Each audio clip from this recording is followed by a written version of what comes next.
మొత్తం కమిషన్లు కమిషన్లు కమిషన్లు 20% కమిషన్లు 30% కమిషన్లు. మొన్న ఒక మంత్రి గారు చెప్పిన మీరు విన్నారు, కొండా సురేఖమ్మ పుణ్యం కట్టుకున్నది. ఆఖరికి ఒక్క మాట మాత్రం నిజం చెప్పింది. మా ప్రభుత్వంలో ఫైళ్లు కదలాలంటే మంత్రులు చేయి దడపందే కాదు, కానీ నేను ఒక్కదాన్ని మాత్రం మంచిదాన్ని మా వాళ్ళు అందరూ లంగాలని చెప్పింది. ఆమె నిజాయితీ, ఆమె సంగతి నాకు తెలియదు కానీ మాట మాత్రం చెప్పింది, ఖుల్లా చెప్పింది.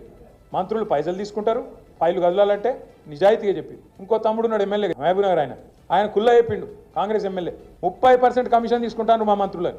ఇక ఆఖరికి కాంట్రాక్టర్లు వచ్చి సెక్రటేరియట్లో ధర్నా పెట్టిండు. ఉప ముఖ్యమంత్రి బట్టి విక్రమార్క చాంబర్ ముంగట 20% కమిషన్ 30% కమిషన్ నీకితే మాకేం మిగులుతుందిరా భయ అని చెప్పి వాళ్ళు. ఇదంతా ఎందుకు చెప్తున్నా అంటే ఇక కమిషన్ల లొల్లి మొత్తం ఊరికి పోయింది, గ్రామానికి పోయింది, మనిషికి పోయింది. వీళ్ళంతా కుంభకోణాలు ఎంత దోపిడీ చేస్తున్నారో ఈ 16-17 నెలలనే బిల్డర్లను, కాంట్రాక్టర్లను, ఆఖరికి చిన్న నాయకులను ఎవ్వని వదలకుండా తాట తీస్తున్నారు, కమిషన్లు తింటున్నారు అనే మాట తెలిసినాక మరి పబ్లిక్ మైండ్ డైవర్ట్ చేయాలి కదా.